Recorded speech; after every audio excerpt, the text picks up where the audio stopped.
AMD 위저의 수공과 염원 무법 방지죠.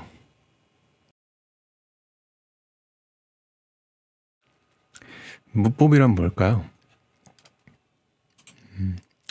쿨러 제거 시 서머의 점착력에 의해서 CPU가 쿨러에 붙은 채로 뽑혀나오는 증상이죠. 마치 쿨러 밑에 붙어있는 CPU가 무뿌리처럼 보여서 물을 뽑은 것 같은 것 때문에 무법이라고 부릅니다. 원인은 AMD가 인텔처럼 CPU 스프레더를 압박해주는 클립이 전혀 없기 때문에 그대로 붙어서 뽑혀 나오는 것이죠. 무법 방지 키트에 대해서 들어보셨을 거예요.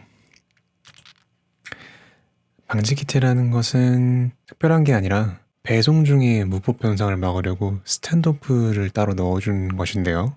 스탠드오프는 백플레이트와 리테이션 플레이트를 결합시켜주고 쿨러가 메인보드와 직접적으로 닿지 못하게 해주는 역할을 합니다. 그래서 이게 있어야 실제로 배송 중에 약간이라도 이격되는 영상을 막기 때문에 스탠드오프를 넣어주는 것이고요. 일단 배송 중 무법 원인 자체가 리텐션 플레이트가 백플레이트에 제대로 고정되지 못하기 때문에 일어나는 증상인데요. 리텐션 플레이트라는 거는 쿨러에 붙이는 브라켓을 말하고 백플레이트는 메인보드 뒷면에 넣는 브라켓을 말합니다. 그래서 이 둘이 제대로 결합하지 못하고 조금이라도 움직이거나 쿨러가 움직이면서 CPU가 살짝 들리는 현상이 발생하게 됩니다. 그래서 이런 현상을 막기 위해서 스탠드오프를 넣는 것이죠. 근데 이건 말 그대로 배송 중에 벌어지는 무법 현상을 막는 것이지 실제로 사용자가 쿨러를 제거할 때 피는 증상까지는 막아줄 수 없습니다. 그래서 이런 식으로 충격을 받게 되면 쿨러 CPU가 빠져나와서 다시 들어가지 못한 채로 들린 채로 있게 되는 것이죠. 그래서 2차적으로, 3차적으로 충격을 받게 되면 쿨러가 완전히 빠져나오거나 혹은 CPU 핀이 부러지거나 휘는 증상이 벌어지는 겁니다. 따라서 이런 쿨러들은 피하는 게 좋으신데요. 보시면 지금 스탠드오프 없이 스프링 형태로 고정되어 있는 상태이죠. 이게 아무래도 스프링이다 보니까 누르면 눌립니다. 그래서 충격으로 눌렸다 튕겨 나오는 과정에서 CPU가 들리는 경우가 있어요. 물론 제대로 다시 들어가면 상관이 없는데 이게 빠진 채로 걸리면 피해가 발생하는 거죠. 특히 걸쇠형으로 된 CPU 쿨러 같은 경우는 완전히 빠져버리는 수가 있기 때문에 피하시는 게 좋습니다. 최근 중국에서 이런 무법 현상을 막는 키트가 등장을 했는데요. 제품명은 이렇고 타오바오 사이트에서 판매 중이라고 합니다. $5 미만인데 키트만도 따로 팔고 있더라고요.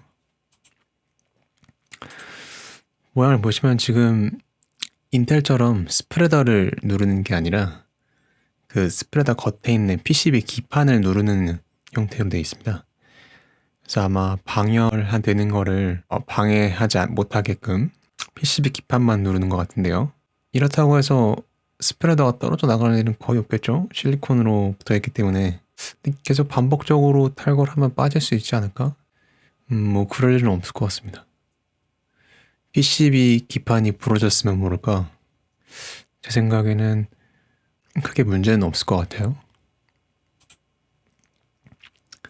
스탠드오프 높이가 좀 비슷한 쿨러들은 호환이 될 것으로 예상이 되고 실제로 판매자가 녹투아가 호환이 된다고 리텐션 플레이트를 설치해 놓은 사진도 있습니다.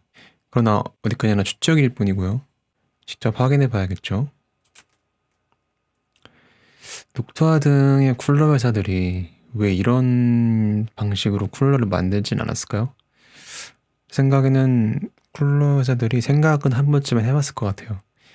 근데 아마 이 CPU를 제거하려면은 브라켓을 분리해야 되기 때문에 불편함을 유발할 수 있을 거고 또 부주의하게만 떼내지 않으면 괜찮지 않을까 생각해서 만들지 않았을 수도 있을 것 같아요. 아니면 생산 단가를 줄이고 공정 단계를 최소화하기 위함이기도 하겠죠.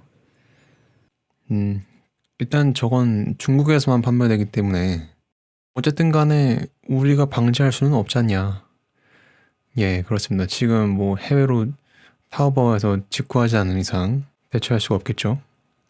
그래서 일단 무법 안전하게 대처할 수 있는 방법에 대해서 살펴보고 넘어가겠습니다. 일단은 제일 먼저 CPU가 소켓에서 이탈되어 있지 않은지 조금이라도 들려 있지 않은지 확인을 한 다음에 그 CPU 쿨러를 빼기 전에 헤더를 먼저 빼서 전원을 켭니다.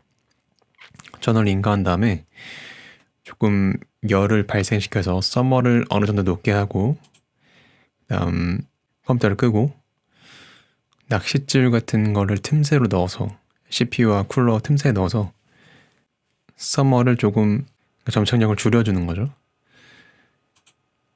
그 다음에 나사를 풀어서 쿨러를 들어 올리는 방식으로 안전하게 대처할 수가 있습니다.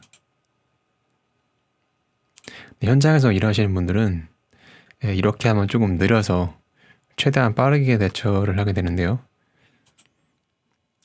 확인하는 과정까지는 똑같고 대신에 반대로 쿨러를 CPU에 강하게 밀어서 완전히 밀착시킨 다음에 좌우로 움직이는 행동을 합니다. 이게 왜 그러냐면 좌우로 움직이면 썸머 자체가 조금씩 밀리거든요. 근데 그거를 할 때 그냥 밀착시키지 않은 상태에서 하게 되면 그 점착력 때문에 CPU가 들리는 경우가 있습니다. 들린 상태에서 좌우로 움직이면 핀이 다 부러지겠죠. 휘고. 그래서 완전히 강하게 밀착시킨 다음에 좌우로 움직여서 어느 정도 서머의 점착력을 좀 줄여주고 그 다음 그 밀착시킨 상태에서 옆으로 밀어서 뺍니다. 네, 이렇게 되면은 쿨러가 서머랑 같이 밀려서 나오죠. 네, 이 방법이 안 되는 경우가 있습니다. 아무튼 기타 등에 그럴 수 없을 때 이 경우에도 일단 최대한으로 서머를 점착력을 최대한 줄여주는 게 좋아요. 그래서 이게 조금씩 움직일 수는 있거든요. 그래서 계속 조금씩 움직이다 보면 이게 때밀리듯이 조금씩 서머를 밀립니다. 조금씩 밀어서 점착력이 조금씩 줄어들어요. 근데 완전히 좀 줄어들었을 때 위로 들어 올리는 겁니다. 그때서. 이런 식으로 최대한 빠르게 대처할 수도 있는 방법이 있습니다. 굳이 이렇게 급하게 할 필요 없이 이전 방법으로 안전하게 빼는 게 더 좋겠죠. 애초에 AMD 소켓 자체를 잘 만들었으면 이런 일이 없었겠죠. 아니면 인텔처럼 LGA 방식으로 하면 될 텐데 생산 단가를 너무 줄이는 게 아닌가 싶어요. 이 단가를 줄여도 불편함은 없게 해야 되는 게 아닐까요? 스레드리퍼는 LGA인데 왜 AM4는? 제발 AM5는 어떤 방식이든 간에 무법 현상을 해결해 줬으면 좋겠습니다. 시청해 주셔서 감사합니다.